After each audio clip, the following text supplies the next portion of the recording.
ਸਤਿ ਸ਼੍ਰੀ ਅਕਾਲ ਜੀ ਸਾਰਿਆਂ ਨੂੰ। ਅੱਜ ਦੀ ਇਸ ਵੀਡੀਓ ਵਿੱਚ ਆਪਾਂ ਕਵਰ ਕਰਾਂਗੇ ਯੂਨੀਅਨ ਬਜਟ 2024-25। ਅੱਜ ਆਪਣਾ 1 ਫੈਬਰਰੀ ਹੈ ਤੇ ਹਰ ਸਾਲ 1 ਫਰਵਰੀ ਨੂੰ ਆਪਣਾ ਬਜਟ ਪੇਸ਼ ਹੁੰਦਾ ਹੈ ਐਂਡ ਬਜਟ ਪੇਸ਼ ਕੌਣ ਕਰਦਾ ਹੈ? ਆਪਣੇ ਫਾਈਨੈਂਸ ਮਿਨਿਸਟਰ। ਬਟ ਇਸ ਵਾਰ ਦਾ ਜੋ ਬਜਟ ਹੈ ਉਹ ਆਪਣਾ ਫੁੱਲ ਬਜਟ ਨਹੀਂ ਹੈਗਾ। ਇਹ ਵਰਡ ਇੱਥੇ ਬਹੁਤ ਇੰਪੋਰਟੈਂਟ ਹੈ, ਅੰਤਰਿਮ ਬਜਟ। ਅੰਤਰਿਮ ਬਜਟ ਦਾ ਮਤਲਬ ਕੀ ਹੈਗਾ? ਜੋ ਵੀ ਲਾਸਟ ਬਜਟ ਹੁੰਦਾ ਗੌਰਮੈਂਟ ਦਾ, ਤੁਹਾਨੂੰ ਸਾਰਿਆਂ ਨੂੰ ਪਤਾ ਹੋਊਗਾ ਕਿ ਮਈ ਦੇ ਵਿੱਚ ਜਨਰਲ ਇਲੈਕਸ਼ਨਸ ਹੋਣੇ ਨੇ, ਲੋਕ ਸਭਾ ਦੇ ਇਲੈਕਸ਼ਨਸ ਆਪਣੇ ਹੋਣੇ ਨੇ। ਉਸ ਤੋਂ ਬਾਅਦ ਜੋ ਸਰਕਾਰ ਬਣੂਗੀ ਉਹ ਆਪਣਾ ਫੁੱਲ ਬਜਟ ਲੈ ਕੇ ਆਊਗੀ। ਸੋ ਇਸੇ ਕਰਕੇ ਜੋ ਵੀ ਲਾਸਟ ਬਜਟ ਹੁੰਦਾ ਕਿਸੇ ਵੀ ਗੌਰਮੈਂਟ ਦਾ ਇਲੈਕਸ਼ਨਸ ਤੋਂ ਪਹਿਲਾਂ, ਉਹ ਹਮੇਸ਼ਾ ਆਪਣਾ ਅੰਤਰਿਮ ਬਜਟ ਹੁੰਦਾ ਗਾ, ਕੋਈ ਫੁੱਲ ਬਜਟ ਨਹੀਂ ਹੁੰਦਾ ਗਾ। But exam point of view ਤੋਂ ਇਹ ਵੀ ਆਪਣੇ ਲਈ ਇੰਪੋਰਟੈਂਟ ਹੈਗਾ, ਜਿਹੜੇ ਸਟੂਡੈਂਟਸ ਦਾ ਵੀ ਐਗਜ਼ਾਮ ਜੂਨ ਜਾਂ ਮਈ ਦੇ ਵਿੱਚ ਹੈਗਾ, ਉਹਦੇ ਵਿੱਚ ਇਹ ਐਕਸਪੈਕਟੇਸ਼ਨ ਹੁੰਦੀ ਹੈ ਕਿ ਬਜਟ ਤੋਂ ਕੋਈ ਨਾ ਕੋਈ ਕੁਐਸਚਨ ਆ ਜਾਂਦਾ ਗਾ ਐਂਡ ਬਜਟ ਆਪਣਾ ਕਰੰਟ ਅਫੇਅਰਸ ਦਾ ਹੀ ਪਾਰਟ ਹੁੰਦਾ ਗਾ। ਸੋ ਜਿਹੜੇ ਵੀ ਸਟੂਡੈਂਟਸ ਦਾ ਐਗਜ਼ਾਮ ਜੂਨ ਤੋਂ ਪਹਿਲਾਂ ਹੈਗਾ, ਉਹਨਾਂ ਲਈ ਇਹ ਵੀਡੀਓ ਕਾਫੀ ਹੈਲਪਫੁਲ ਰਹੂਗੀ। ਇਸ ਵੀਡੀਓ ਦੇ ਵਿੱਚ ਜੋ ਮੇਨ ਹਾਈਲਾਈਟਸ ਨੇ ਉਹ ਆਪਾਂ ਕਵਰ ਕੀਤੀਆਂ ਨੇ ਤੇ ਮੋਸਟ ਪ੍ਰੋਬੈਬਲੀ ਜੋ ਫੁੱਲ ਬਜਟ ਆਪਣਾ ਆਊਗਾ ਉਹ ਜੁਲਾਈ ਦੇ ਵਿੱਚ ਆਊਗਾ। ਜਦੋਂ ਫੁੱਲ ਬਜਟ ਆਇਆ ਉਹਨੂੰ ਵੀ ਆਪਾਂ ਇਸ ਦੇ ਵਿੱਚ ਡਿਸਕਸ ਕਰਾਂਗੇ। ਸੋ ਸਟਾਰਟ ਕਰਦੇ ਆਪਣੀ ਅੱਜ ਦੀ ਵੀਡੀਓ ਨੂੰ। ਵਿਦ ਦੀ ਮੰਤਰਾ ਆਫ ਸਬਕਾ ਸਾਥ ਸਬਕਾ ਵਿਕਾਸ ਸਬਕਾ ਵਿਸ਼ਵਾਸ ਐਂਡ ਸਬਕਾ ਪ੍ਰਯਾਸ, ਇਹ ਨਵਾਂ ਵਰਡ ਆਪਣਾ ਯੂਜ਼ ਹੋਇਆਗਾ ਹੁਣ, ਸਬਕਾ ਪ੍ਰਯਾਸ। ਦੀ union minister for finance and corporate affairs Shrimati Nirmala Sitharaman presented the अंतरिम यूनियन बजट 2024-25 इन पार्लीमेंट टुडे। 1 फरवरी में बजट पेश किया गया। किन्हों ने पेश किया गया? अपने finance minister and corporate affair minister, जिन्हों का नाम की है श्रीमती निर्मला सीतारमन। ये तुसीं याद रखना गा। इस बजट की हाईलाइट्स किहड़ियां ने आप डिस्कस कर लैंदे आ। First of all budget estimates 2024-25 जो एस्टीमेट्स दिते गए हैं कि अपना कितना खर्चा होगा, कितना अपना पैसा होगा, वो सब आप वेख लैंदे आ। Total receipts other than borrowings and total expenditure are estimated at rupees 30.80 and 47.66 lakh crore respectively. यानी कि टोटल रेसिट यानी कि जो अपनी आमदनी हैगी आ इस साल की, मतलब कि जो 2024-25 अपना साल आ रहा है वो अपनी रहूगी 30.80 इन्नी अपनी आमदनी रहूगी लाख करोड़ ਦੇ ਵਿੱਚ ਹੈਗੀ ਇਹ ਅਮਾਉਂਟ। ਐਂਡ ਟੋਟਲ ਆਪਣਾ ਖਰਚਾ ਕਿੰਨਾ ਹੋਊਗਾ? 47.66 ਲੱਖ ਕਰੋੜ। ਉਸ ਤੋਂ ਬਾਅਦ ਐਂਡ ਇਹ ਜੋ ਆਪਣੀ ਆਮਦਨੀ ਹੈਗੀ ਹੈ ਇਹਦੇ ਵਿੱਚ ਜੋ ਟੈਕਸ ਰਿਸੀਟਸ ਨੇ, ਯਾਨੀ ਕਿ ਜੋ ਪੈਸਾ ਟੈਕਸ ਤੋਂ ਆ ਰਿਹਾ ਗਾ, ਉਹਦੀ ਅਮਾਉਂਟ ਕਿੰਨੀ ਹੈਗੀ ਹੈ? 26 ਲੱਖ ਕਰੋੜ। ਉਸ ਤੋਂ ਬਾਅਦ ਇਹ ਕਾਫੀ ਇੰਪੋਰਟੈਂਟ ਚੀਜ਼ ਇਹਦੇ ਵਿੱਚ ਆ ਰਹੀ ਹੈ ਬਜਟ ਦੇ ਵਿੱਚ, scheme of 50 year interest free loan for capital expenditure to states to be continued this year with the total outlay of rupees 1.3 lakh crore. ਯਾਨੀ ਕਿ ਜੋ ਸਟੇਟ ਗੌਰਮੈਂਟਸ ਹੈਗੀਆਂ ਨੇ ਉਹਨਾਂ ਨੂੰ ਇੰਟਰਸਟ ਫ੍ਰੀ ਲੋਨ ਦਿੱਤਾ ਜਾਊਗਾ ਸੈਂਟਰਲ ਗੌਰਮੈਂਟ ਦੁਆਰਾ, ਤਾਂ ਕਿ ਉਹ ਕੈਪੀਟਲ ਐਕਸਪੈਂਡੀਚਰ ਕਰ ਸਕੇ। ਆਪਣਾ ਕੈਪੀਟਲ ਐਕਸਪੈਂਡੀਚਰ ਦਾ ਮਤਲਬ ਹੁੰਦਾ ਕਿ ਉਹ ਪੈਸਾ ਜਿਹਦੇ ਤੋਂ ਕੁਛ ਨਾ ਕੁਛ ਐਸੈਟਸ ਆਪਣੇ ਬਣ ਰਹੇ ਨੇ, ਮਤਲਬ ਉਹ ਐਸੈਟ ਬਣ ਕੇ ਆਪਣੇ ਕੋਲ ਪੈਸਾ ਆਣਾ ਗਾ, ਉਹ ਆਪਣਾ ਕੈਪੀਟਲ ਐਕਸਪੈਂਡੀਚਰ ਹੁੰਦਾ ਹੈ। ਉਸ ਤੋਂ ਬਾਅਦ ਕਾਫੀ ਇੰਪੋਰਟੈਂਟ ਹੈਗੀ ਹੈ, fiscal deficit in 2024-25 is estimated to be 5.1% of GDP। ਇਹ ਕਾਫੀ ਇੰਪੋਰਟੈਂਟ ਫੈਕਟਸ ਹੈ, ਤੁਸੀਂ ਯਾਦ ਰੱਖਣਾ ਹੈਗਾ ਕਿ ਇਸ ਬਾਰ ਦਾ ਜੋ ਆਪਾਂ ਐਸਟੀਮੇਟ ਰੱਖਾ ਹੈ ਆਪਣਾ ਫਿਸਕਲ ਡੈਫਿਸਿਟ ਕਿੰਨਾ ਹੋਊਗਾ? ਉਹ ਹੋਊਗਾ 5.1% of GDP and revised estimate of fiscal deficit is 5.8%। ਜੋ ਲਾਸਟ ਆਪਣਾ ਫਿਸਕਲ ਡੈਫਿਸਿਟ ਰਹੇਗਾ ਉਹ ਰਹੇਗਾ 5.8% ਆਫ GDP। ਠੀਕ ਹੈ ਜੀ। ਜੇ ਕੋਈ ਸਟੂਡੈਂਟ ਵਧੀਆ ਤਿਆਰੀ ਕਰਿਆ ਉਹਨੂੰ ਪਤਾ ਹੋਣਾ, ਇੱਕ ਆਪਣਾ FRBM ਐਕਟ ਆਇਆ ਸੀਗਾ 2003 ਦੇ ਵਿੱਚ, ਉਹਦੇ ਵਿੱਚ ਦੱਸਿਆ ਗਿਆ ਸੀਗਾ ਕਿ ਜੋ ਆਪਣਾ ਫਿਸਕਲ ਡੈਫਿਸਿਟ ਹੈਗਾ ਉਹ 3.2% ਤੋਂ ਵੱਧ ਨਹੀਂ ਹੋਣਾ ਚਾਹੀਦਾ, ਫਿਰ 3% ਤੋਂ ਵੱਧ ਨਹੀਂ ਹੋਣਾ ਚਾਹੀਦਾ ਗਾ। ਬਟ ਤੁਸੀਂ ਵੇਖ ਸਕਦੇ ਹੋ ਕਾਫੀ ਜ਼ਿਆਦਾ 3% ਤੋਂ ਕਾਫੀ ਜ਼ਿਆਦਾ ਹੈ। ਸੋ ਇਹਦੇ 'ਤੇ ਆਪਾਂ ਫਿਰ ਕਦੇ ਡਿਸਕਸ ਕਰ ਲਵਾਂਗੇ। ਉਸ ਤੋਂ ਬਾਅਦ ਆਪਣੇ ਹੀ ਆਉਂਦੇ ਡਾਇਰੈਕਟ ਟੈਕਸਿਸ। ਤੋਂ ਬਜਟ ਤੋਂ ਐਜ਼ ਜੋ ਲੇਮੈਨ ਹੈਗਾ ਉਹ ਇਹੀ ਐਕਸਪੈਕਟ ਕਰਦਾ ਜਾਂ ਤਾਂ ਇੰਟਰਸਟ ਰੇਟਸ ਜੋ ਹੈ ਉਹ ਸੇਮ ਰਹਿਣਗੇ ਜਾਂ ਫਿਰ ਆਪਾਂ ਐਕਸਪੈਕਟ ਕਰਦੇ ਹਾਂ ਕਿ ਇਸ ਵਾਰ ਜੋ ਹੈਗੇ ਇੰਟਰਸਟ ਰੇਟਸ ਉਹ ਕਮ ਹੋਣਗੇ, ਬਟ ਇਹੋ ਜਿਹਾ ਕੁਛ ਨਹੀਂ ਕੀਤਾ ਗਿਆ। So finance minister proposes to retain same tax rates for direct taxes. So इस बार जो टैक्स रेट्स है, सॉरी इंटरस्ट रेट मैं गलत कह गई सी, जो टैक्स रेट्स ने वो अपने सेम ही रखे गए हैं। यानी कि अपनी जो 2 स्लैब्स चलती है, एक ओल्ड स्लैब अपनी चलती है, एक अपनी न्यू स्लैब चलती है, वही अपनी कंटिन्यू रहेगी। उसके बाद the collection of direct tax tripled and return filers increase to 2.4 times in the last 10 years. So उन्होंने अपने बजट स्पीच ਦੇ ਵਿੱਚ ਦੱਸਿਆ ਕਿ ਜੋ ਡਾਇਰੈਕਟ ਟੈਕਸ ਦੀ ਕਲੈਕਸ਼ਨ ਹੈਗੀ ਆ ਉਹ ਟ੍ਰਿਪਲਡ ਹੋ ਚੁੱਕੀ ਹੈ ਲਾਸਟ 10 ਈਅਰਸ ਦੇ ਵਿੱਚ ਐਂਡ ਜੋ ਰਿਟਰਨਸ फाइल करते हैं लोग वो 2.4 टाइम्स वध चुके हैं। ठीक है जी। उस तो बाद ये काफ़ी इंपॉर्टेंट अपने लिए outstanding direct tax demands up to rupees 25,000 pertaining to the period up to financial year 2009-10 withdrawn। ਸੋ ਜੋ ਜਿਨ੍ਹਾਂ ਦੀ 25,000 ਤੱਕ ਦੀ ਅਮਾਊਂਟ ਪੈਂਡਿੰਗ ਸੀਗੀ, ਠੀਕ ਹੈ, ਉਹ ਆਊਟਸਟੈਂਡਿੰਗ ਸੀਗੀ, ਉਹਨੂੰ ਵਿਡਰੋ ਕਰ ਲਿਆ ਗਿਆ ਹੈਗਾ ਵੀ ਉਹਨਾਂ ਤੋਂ ਹੁਣ ਉਹ ਐਕਸਪੈਕਟ ਨਹੀਂ ਕੀਤੀ ਜਾਊਗੀ। ਉਸ ਤੋਂ ਬਾਅਦ outstanding direct tax demands up to rupees 10,000 for financial year, ਇਹਨਾਂ ਦੇ ਵਿੱਚ ਉਹਨਾਂ ਨੂੰ ਵੀ ਵਿਡਰੋ ਕੀਤਾ ਜਾ ਰਿਹਾ ਹੈਗਾ। ਐਂਡ ਇਹ ਜਿਹੜਾ ਮੂਵ ਹੈਗਾ ਇਹ ਬੈਨੀਫਿਟ ਕਰੂਗਾ ਅਪਰੋਕਸੀਮੇਟਲੀ 1 ਕਰੋੜ ਟੈਕਸ ਪੇਅਰਸ ਨੂੰ, ਯਾਨੀ ਕਿ ਪਹਿਲਾਂ ਜੋ ਉਹਨਾਂ ਦੀ ਆਊਟਸਟੈਂਡਿੰਗ ਅਮਾਊਂਟ ਪਈ ਸੀਗੀ 25,000 10,000 ਦੀ, ਉਹ ਹੁਣ ਉਹਨਾਂ ਤੋਂ ਨਹੀਂ ਲਈ ਜਾਊਗੀ, ਇਸ ਸਕੀਮ ਨੂੰ ਵਿਡਰੋ ਕਰ ਲਿਆ ਗਿਆ ਹੈਗਾ। ਉਸ ਤੋਂ ਬਾਅਦ tax benefits to startups, investment made by sovereign wealth funds or pension funds extended to 31st March 2025, ਯਾਨੀ ਕਿ ਜੋ ਵੀ ਟੈਕਸ ਬੈਨੀਫਿਟਸ ਕੋਈ ਸਟਾਰਟਅਪ ਆਪਣਾ ਲਾਂਚ ਹੁੰਦਾ ਹੈ ਜਾਂ ਫਿਰ ਜੋ ਵੀ ਸੋਵਰਨ ਵੈਲਥ ਫੰਡਸ ਦੇ ਵਿੱਚ, ਪੈਨਸ਼ਨ ਫੰਡਸ ਦੇ ਵਿੱਚ ਜੋ ਵੀ ਆਪਾਂ ਨੂੰ ਟੈਕਸ ਬੈਨੀਫਿਟਸ ਮਿਲਦੇ ਨੇ ਉਹ ਕੰਟੀਨਿਊ ਰਹਿਣਗੇ ਟਿਲ 31st ਮਾਰਚ 2025 ਤੱਕ। Next is indirect Texas. Indirect Texas ਦੇ ਵਿੱਚ ਵੀ ਜੋ ਆਪਣੀ ਫਾਈਨੈਂਸ ਮਿਨਿਸਟਰੀ ਹੈਗੀ ਹੈ, ਇਹਨਾਂ ਨੇ ਕਿਹਾ ਹੈਗਾ ਕਿ ਉਹ ਕੋਈ ਟੈਕਸ ਰੇਟਸ ਦੇ ਵਿੱਚ ਚੇਂਜਸ ਨਹੀਂ ਲੈ ਕੇ ਆ ਰਹੇ ਨੇ, ਐਂਡ ਜੋ ਆਪਣੀ ਇੰਪੋਰਟ ਡਿਊਟੀ ਸੀਗੀ ਉਹਨਾਂ ਦੇ ਵਿੱਚ ਵੀ ਫਿਲਹਾਲ ਕੋਈ ਚੇਂਜ ਨਹੀਂ ਕੀਤਾ ਗਿਆ ਹੈਗਾ। ਉਸ ਤੋਂ ਬਾਅਦ GST tax base has doubled. Budget speech ਦੇ ਵਿੱਚ ਦੱਸਿਆ ਗਿਆ ਕਿ ਆਪਣਾ ਜੋ GST ਹੈਗਾ ਉਹਦਾ ਜੋ ਟੈਕਸ ਬੇਸ ਹੈਗਾ ਉਹ ਡਬਲਡ ਹੋ ਚੁੱਕਿਆ ਹੈਗਾ, and average monthly gross GST collection doubles to rupees 1.66 lakh crore this year. ਠੀਕ ਹੈ ਜੀ, ਇਹ ਕੁਛ ਫਿਗਰਸ ਹੈਗੇ, ਤੁਸੀਂ ਯਾਦ ਰੱਖਣਾ ਚਾਹੋ ਤਾਂ ਰੱਖ ਸਕਦੇ ਹੋ, ਅਦਰਵਾਈਜ਼ ਜ਼ਿਆਦਾ ਇੰਪੋਰਟੈਂਟ ਨਹੀਂ ਹੈਗਾ। ਇਹ ਆਪਣੇ ਲਈ ਇੰਪੋਰਟੈਂਟ ਹੈ ਟੈਕਸ ਰੈਸ਼ਨਲਾਈਜੇਸ਼ਨ ਐਫਰਟਸ ਓਵਰ ਦਾ ਈਅਰਸ। ਸੋ ਇਹਦੇ ਵਿੱਚ ਆਪਣੇ ਫਾਈਨੈਂਸ ਮਿਨਿਸਟਰ ਨੇ ਦੱਸਿਆ ਹੈਗਾ ਕਿ ਓਵਰ ਦਾ ਈਅਰ ਜਦੋਂ ਤੋਂ ਉਹਨਾਂ ਦੀ ਗੌਰਮੈਂਟ ਬਣੀ ਹੈ, ਉਹਨਾਂ ਨੇ ਕਿਹੜੇ ਐਫਰਟਸ ਕੀਤੇ ਨੇ ਟੈਕਸ ਨੂੰ ਘਟਾਉਣ ਲਈ। ਸੋ ਕਾਰਪੋਰੇਟ ਇਨਕਮ ਟੈਕਸ ਨੂੰ ਲੈ ਕੇ ਉਹਨਾਂ ਨੇ ਦੱਸਿਆਗਾ ਕਿ ਪਹਿਲਾਂ 30% ਆਪਣਾ ਕਾਰਪੋਰੇਟ ਇਨਕਮ ਟੈਕਸ ਹੁੰਦਾ ਸੀਗਾ ਜੋ ਬੜੀ MNCs 'ਤੇ ਲੱਗਦਾ ਸੀਗਾ, ਉਹਨੂੰ ਰਿਡਿਊਸ ਕਰਕੇ 22% ਕੀਤਾ ਗਿਆ ਹੈਗਾ ਫॉर ਡੋਮੈਸਟਿਕ ਕੰਪਨੀਜ਼, ਯਾਨੀ ਕਿ ਆਪਣੇ ਜੋ ਘਰ ਦੀ ਕੰਪਨੀਜ਼, ਇੰਡੀਆ ਦੀ ਕੰਪਨੀਜ਼ ਹੈਗੀਆਂ ਨੇ। And corporate income tax rate at 15% for new manufacturing companies, ਯਾਨੀ ਕਿ ਕੋਈ ਮੈਨੂਫੈਕਚਰਿੰਗ ਕੰਪਨੀ ਨਵੀਂ ਲੱਗੀ ਹੈ ਉਹਦੇ 'ਤੇ ਜੋ ਕਾਰਪੋਰੇਟ ਟੈਕਸ ਹੈਗਾ ਉਹ ਹੁਣ ਐਟ ਪ੍ਰੈਜ਼ੈਂਟ 15% ਹੈਗਾ।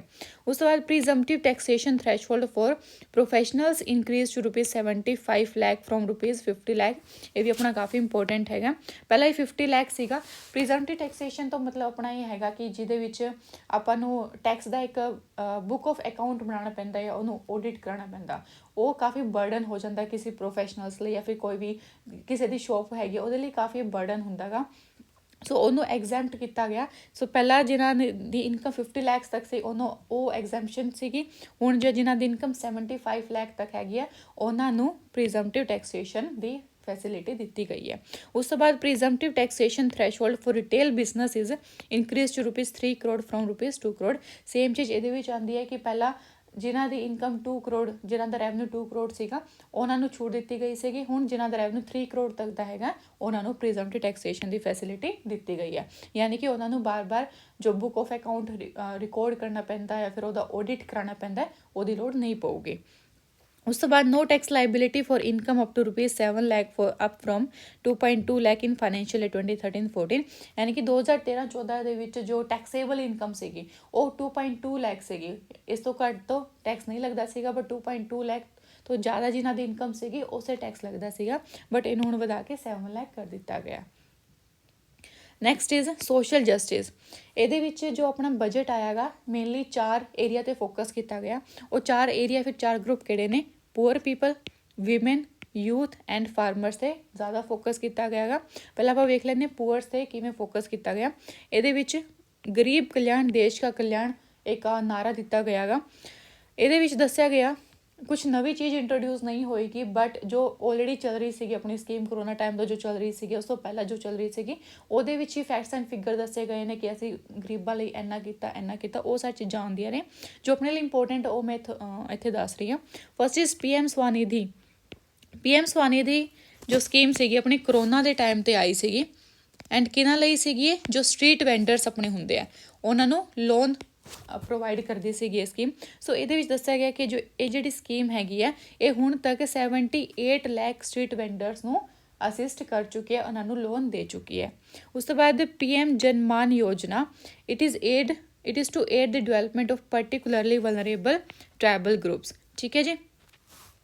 ਸੋ ਜੋ ਆਪਣੇ PVTG ਹੁੰਦੇ ਆ ਉਹਨਾਂ ਲਈ ਆਪਣੀ ਨਵੀਂ ਯੋਜਨਾ ਹੈਗੀ ਹੈ PM ਜਨ ਮਾਨ ਯੋਜਨਾ। ਤੁਸੀਂ ਜਸਟ ਇੰਨਾ ਯਾਦ ਰੱਖਣਾ ਗਾ ਕਿ ਕਿਹੜੀ ਯੋਜਨਾ ਕਿਹੜੇ ਗਰੁੱਪ ਲਈ ਹੈਗੀ। ਜਿਵੇਂ ਕਿ PM ਸਵਾਨਿਧੀ ਹੈਗੀ ਹੈ, ਇਹ ਸਟਰੀਟ ਵੈਂਡਰਸ ਲਈ ਹੈ, ਕਿਸ ਟਾਈਮ 'ਤੇ ਸ਼ੁਰੂ ਹੋਈ ਸੀਗੀ, ਕਿੰਨਾ ਇਸ 'ਤੇ ਲੋਨ ਜੋ ਦਿੱਤਾ ਜਾ ਰਿਹਾ ਹੈਗਾ। ਇਹ ਕੁਛ ਛੋਟੀ ਛੋਟੀ ਚੀਜ਼ਾਂ ਹੁੰਦੀਆਂ ਨੇ ਜੋ ਐਗਜ਼ਾਮਸ ਦੇ ਵਿੱਚ ਆਉਂਦੀਆਂ, ਤੁਸੀਂ ਕਵਰ ਕਰ ਸਕਦੇ ਹੋ।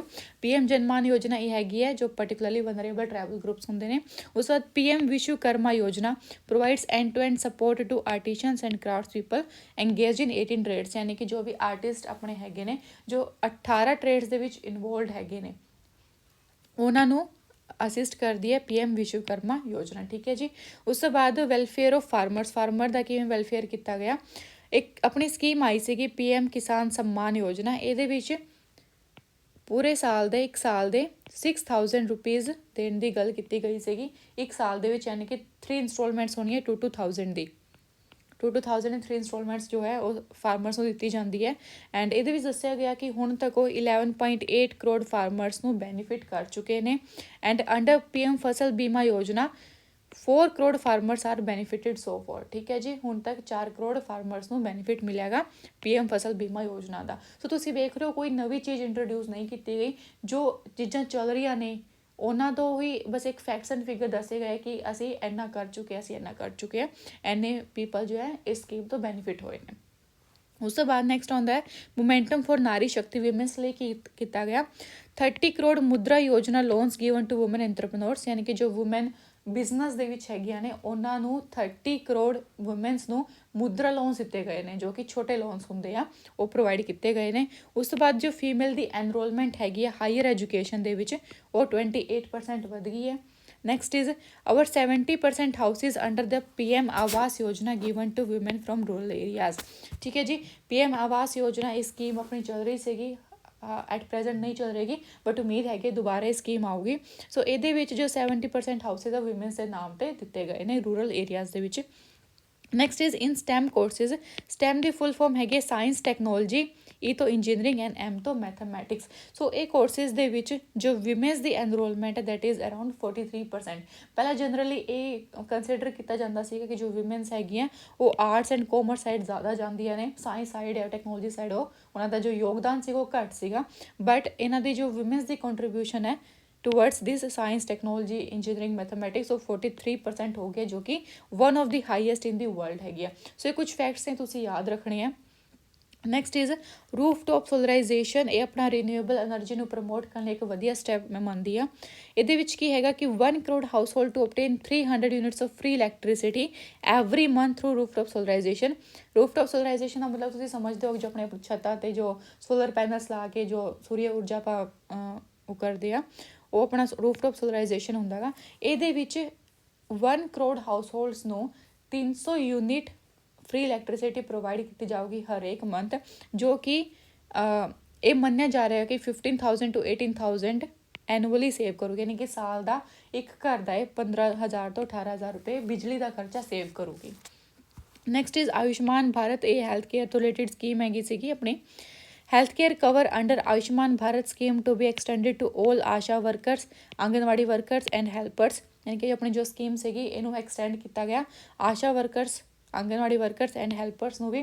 ਕਮੈਂਟ ਦੇ ਵਿੱਚ ਤੁਸੀਂ ਦੱਸਣਾਗਾ ਆਸ਼ਾ ਦੀ ਫੁੱਲ ਫਾਰਮ ਕੀ ਹੈਗੀ ਆ। ਇਹ ਆਪਣਾ ਆਲਰੇਡੀ ਐਗਜ਼ਾਮਸ ਦੇ ਵਿੱਚ ਕਿਸੇ ਐਗਜ਼ਾਮ ਦੇ ਵਿੱਚ ਕੁਐਸਚਨ ਆਇਆ ਸੀਗਾ ਕਿ ਆਸ਼ਾ ਦੀ ਫੁੱਲ ਫਾਰਮ ਕੀ ਹੈਗੀ ਆ। ਕਮੈਂਟਸ ਦੇ ਵਿੱਚ ਦੱਸਿਓ ਜਿਨ੍ਹਾਂ ਨੂੰ ਪਤਾ ਹੈਗਾ। Next is infrastructure. ਇਨਫਰਾਸਟ੍ਰਕਚਰ 'ਤੇ ਕਾਫੀ ਖਰਚਾ ਕੀਤਾ ਜਾ ਰਿਹਾ ਹੈਗਾ। Capital expenditure, again capital expenditure ਉਹ ਐਕਸਪੈਂਡੀਚਰ ਹੁੰਦਾ ਹੈ ਜਿਹਦੇ ਕਰਕੇ ਕੁਛ ਨਾ ਕੁਛ ਆਪਣਾ ਐਸੈਟ ਬਣਦਾ, ਜਿੱਥੋਂ ਆਪਣਾ ਰੈਵਨਿਊ ਜਨਰੇਟ ਹੁੰਦਾ ਹੈਗਾ। ਠੀਕ ਹੈ ਜੀ, ਜੋ ਪੈਸਾ ਖਰਚਾ ਕੀਤਾ ਜਾ ਰਿਹਾ ਹੈਗਾ ਇਨਫਰਾਸਟ੍ਰਕਚਰ 'ਤੇ ਉਹਨੂੰ ਇਨਕਰੀਜ਼ ਕੀਤਾ ਗਿਆ ਬਾਈ 11.1% ਟੂ 11 lakh crore, that will be 3.4% of our GDP। So ਕਾਫੀ ਵਧੀਆ ਮੂਵ ਹੈਗਾ। Next is railways. ਰੇਲਵੇਜ਼ ਲਈ ਜੋ ਹੈ 3 major economic railway corridor program identified under the PM Gati Shakti to be implemented to improve logistic efficiency and reduce cost। 3 ਆਪਣੇ corridor programme identify ਕੀਤੇ ਗਏ ਨੇ ਰੇਲਵੇ ਦੇ ਵਿੱਚ। ਉਹ ਕਿਹੜੇ ਕਿਹੜੇ ਹੈਗੇ ਆ? Energy, mineral and cement corridors, port connectivity corridor and high traffic density corridors. ठीक है जी। And 40,000 normal rail bogies to be converted to Vande Bharat standards. 40,000 जो नॉर्मल रेल बोगीज है उन्होंने वंदे भारत स्टैंडर्ड के इक्वल लैके आया जाऊगा। ये सब अनाउंस किया गया अपना रेलवे सैक्शन के। Next is green energy. Green energy ਦੇ ਵਿੱਚ ਆਪਾਂ ਆਲਰੇਡੀ ਵੇਖ ਚੁੱਕੇ ਹਾਂ ਇੱਕ ਰੂਫਟੌਪ ਸੋਲਰਾਈਜੇਸ਼ਨ। ਇਸ ਤੋਂ ਇਲਾਵਾ coal gasification and liquefaction capacity of 100 metric tons to be set up by 2030। So ਇਹ ਜਿਹੜੇ ਵੀ ਟਾਰਗੇਟਸ ਆਪਣੇ ਹੁੰਦੇ ਆ, ਜਿਵੇਂ ਕਿ ਆਪਾਂ ਪੈਟਰੋਲ ਬਲੈਂਡਿੰਗ ਕਰਨੀ ਹੈ ਜਾਂ ਫਿਰ ਮਲੇਰੀਆ ਨੂੰ ਇਰੈਡੀਕੇਟ ਕਰਨਾ, ਵੀ ਕਿਹੜੇ ਈਅਰ ਤੱਕ ਕਰਨਾ, ਇਹੋ ਜਿਹੇ ਕੁਐਸਚਨ ਕਈ ਵਾਰ ਐਗਜ਼ਾਮ ਦੇ ਵਿੱਚ ਆਏ ਹੋਏ ਨੇ। ਸੋ ਟਾਰਗੇਟ ਈਅਰ ਜ਼ਰੂਰ ਤੁਸੀਂ ਯਾਦ ਰੱਖਣਾ ਕਿ ਕੋਲ ਗੈਸੀਫਿਕੇਸ਼ਨ ਆਪਾਂ 2030 ਤੱਕ ਅਚੀਵ ਕਰਨਾ ਗਾ। Next is phased mandatory blending of compressed biogas in compressed natural gas for transport and pipe natural gas for domestic purposes to be mandated. ठीक है जी। सो अपनी ਪੈਟਰੋਲ ਬਲੈਂਡਿੰਗ ਦੀ ਆਪਣੀ ਪਹਿਲਾਂ ਹੀ ਗੱਲ ਚੱਲ ਰਹੀ ਸੀਗੀ। ਹੁਣ ਕਿਹਾ ਜਾ ਰਿਹਾ ਕਿ ਜੋ ਬਾਇਓਗੈਸ, ਜੋ ਆਪਣੀ ਨੈਚੁਰਲ ਗੈਸ ਹੈਗੀ ਆ, ਉਹਦੇ ਵਿੱਚ ਆਪਾਂ ਕੰਪਰੈਸਡ ਬਾਇਓਗੈਸ ਨੂੰ ਬਲੈਂਡ ਕਰਾਂਗੇ। Next is FDI inflow during 2014-23 of USD 596 billion was twice of the inflow during 2005-14। ਆਪਣੀ ਬਜਟ ਸਪੀਚ ਦੇ ਵਿੱਚ ਆਪਣੇ ਫਾਈਨੈਂਸ ਮਿਨਿਸਟਰ ਨੇ ਦੱਸਿਆਗਾ ਕਿ 2005 ਤੋਂ 14 ਦੇ ਵਿੱਚ ਜਿੰਨੀ ਆਪਣੀ FDI ਆਈ ਸੀਗੀ, ਫੋਰਨ ਡਾਇਰੈਕਟ ਇਨਵੈਸਟਮੈਂਟ, ਉਹ ਵੱਧ ਕੇ 2014-23 ਦੇ ਵਿੱਚ $596 ਬਿਲੀਅਨ ਬਣ ਗਈ ਹੈ। ਠੀਕ ਹੈ ਜੀ। ਉਹ ਟਵਾਈਸ ਹੋ ਗਿਆ, ਮਤਲਬ ਕਿ 2 ਗੁਣਾ ਹੋ ਗਿਆ ਇਹ ਈਅਰ ਦੇ ਵਿੱਚ। Next is a provision of ₹75,000 crore as 50 year interest free loan. ਆਪਾਂ ਆਲਰੇਡੀ ਕਰ ਚੁੱਕੇ ਹਾਂ ਕਿ ਜੋ ਵੀ ਸਟੇਟ ਗੌਰਮੈਂਟਸ ਹੋਣਗੀਆਂ ਉਹਨਾਂ ਨੂੰ 50 ਸਾਲ ਲਈ ਇੰਟਰਸਟ ਫ੍ਰੀ ਲੋਨ ਦਿੱਤਾ ਜਾਊਗਾ, ਤਾਂ ਕਿ ਉਹ ਜੋ ਆਪਣਾ ਕੈਪੀਟਲ ਐਕਸਪੈਂਡੀਚਰ ਕਰ ਸਕਣ, ਆਪਣੇ ਐਸੈਟਸ ਕ੍ਰੀਏਟ ਕਰ ਸਕਣ। ਠੀਕ ਹੈ ਜੀ। ਸੋ ਇਹ ਆਪਣੀ ਕੁਝ ਹਾਈਲਾਈਟ ਸੀਗੀਆਂ। ਬਜਟ ਦੇ ਵਿੱਚ ਕੁਝ ਖਾਸ ਹੈ ਨਹੀਂ ਸੀਗਾ, ਕੁਝ ਨਵੀਂ ਚੀਜ਼, ਇੱਕ ਦੋ ਚੀਜ਼ਾਂ ਨੂੰ ਛੱਡ ਕੇ ਕੋਈ ਨਵਾਂ ਅਨਾਊਂਸ ਨਹੀਂ ਕੀਤਾ ਗਿਆ। ਜੋ ਆਪਣੇ ਟੈਕਸ ਰੇਟ ਸੀਗੇ ਉਹਨਾਂ ਨੂੰ ਵੀ ਅਨਚੇਂਜ ਰੱਖਿਆ ਗਿਆ ਹੈਗਾ। ਬਾਕੀ ਜਦੋਂ ਆਪਣਾ ਫੁੱਲ ਬਜਟ ਆਊਗਾ ਉਸ ਟਾਈਮ ਆਪਾਂ ਇਸੇ ਚੈਨਲ 'ਤੇ ਉਹਨੂੰ ਜੁਲਾਈ ਦੇ ਵਿੱਚ, ਮੋਸਟ ਪ੍ਰੋਬੈਬਲੀ ਜੁਲਾਈ ਦੇ ਵਿੱਚ ਉਹਨੂੰ ਡਿਸਕਸ ਕਰਾਂਗੇ। ਬਾਕੀ ਇਹਦੇ ਵਿੱਚ ਕਿਸੇ ਨੂੰ ਕੋਈ ਡਾਊਟ ਹੋਵੇ ਤਾਂ ਕਮੈਂਟਾਂ ਦੇ ਵਿੱਚ ਮੈਨੂੰ ਪੁੱਛ ਸਕਦੇ ਹੋ। ਅਤੇ ਇਹ PDF ਨੂੰ ਤੁਸੀਂ ਡਾਊਨਲੋਡ ਕਰਨ ਲਈ ਸਾਡੀ ਵੈਬਸਾਈਟ 'ਤੇ ਜਾ ਕੇ www.ਸੰਘਰਸ਼.com ਇਹ ਵੈਬਸਾਈਟ ਹੈਗੀ ਆ, ਅਤੇ ਸੰਘਰਸ਼ ਅਕੈਡਮੀ ਦੀ ਐਪ ਅਵੇਲੇਬਲ ਹੈਗੀ ਪਲੇ ਸਟੋਰ 'ਤੇ। ਇੱਥੇ ਜਾ ਕੇ ਤੁਸੀਂ ਇਸ PDF ਨੂੰ ਡਾਊਨਲੋਡ ਕਰ ਸਕਦੇ ਹੋ। ਅਤੇ ਕਿਸੇ ਨੂੰ ਕੋਈ ਡਾਊਟ ਹੈਗਾ, ਜੇ ਕੋਈ ਸਟੂਡੈਂਟ ਇੰਟਰਸਟਿਡ ਹੈਗਾ ਕੋਰਸ ਲਾਈਨ ਦੇ ਵਿੱਚ, ਐਟ ਪ੍ਰੈਜ਼ੈਂਟ ਜੋ ਪੰਜਾਬ ਪੁਲਿਸ ਦੀ ਜੋਬਸ ਹੈਗੀਆਂ ਨੇ, ਉਹ ਕੌਂਸਟੇਬਲ ਦੀ ਹੋਵੇ ਜਾਂ ਸਬ ਇੰਸਪੈਕਟਰ ਦੀ ਹੋਵੇ ਜਾਂ ਫਿਰ ਪਟਵਾਰੀ ਦੀ ਜੋਬਸ ਹੋਣ ਜਾਂ ਕਲਰਕ ਦੀ ਜੋਬਸ ਹੋਣ, ਉਹਨਾਂ ਲਈ ਸਾਡਾ ਕੋਰਸ ਚੱਲ ਰਿਹਾ ਹੈਗਾ। ਅਤੇ ਇਸ ਨੰਬਰ 'ਤੇ ਜਾ ਕੇ ਤੁਸੀਂ ਸਾਰੀ ਡਿਟੇਲਸ ਲੈ ਸਕਦੇ ਹੋ ਅਤੇ ਤੁਹਾਨੂੰ ਕੰਪਲੀਟ ਸਿਲੇਬਸ ਕਵਰ ਕਰਾਇਆ ਜਾਊਗਾ। ਅਤੇ ਰਿਜ਼ਲਟ ਤੁਸੀਂ ਸਾਡੇ ਇਸੇ ਚੈਨਲ 'ਤੇ ਜਾ ਕੇ ਪ੍ਰੀਵੀਅਸ ਵੀਡੀਓ ਵੇਖ ਸਕਦੇ ਹੋ, ਉੱਥੇ ਤੁਹਾਨੂੰ ਸਾਡਾ ਰਿਜ਼ਲਟ ਮੈਂਸ਼ਨ ਹੋ ਜਾਊਗਾ, ਜਾਂ ਫਿਰ ਕਮਿਊਨਿਟੀ ਪੋਸਟ ਦੇ ਵਿੱਚ ਜਾ ਕੇ ਸਾਡੇ ਰਿਜ਼ਲਟ ਨੂੰ ਵੇਖ ਸਕਦੇ ਹੋ। ਅਤੇ ਜੇ ਵੀਡੀਓ ਵਧੀਆ ਲੱਗੀ ਤਾਂ ਲਾਈਕ ਕਰਿਓ, ਅਤੇ ਅੱਗੇ ਆਉਣ ਵਾਲੀ ਇਹੋ ਜਿਹੀ ਇਨਫੋਰਮੇਟਿਵ ਵੀਡੀਓਜ਼ ਨੂੰ ਵੇਖਣ ਲਈ ਤੁਸੀਂ ਚੈਨਲ ਨੂੰ ਸਬਸਕ੍ਰਾਈਬ ਕਰ ਸਕਦੇ ਹੋ। Thank you so much.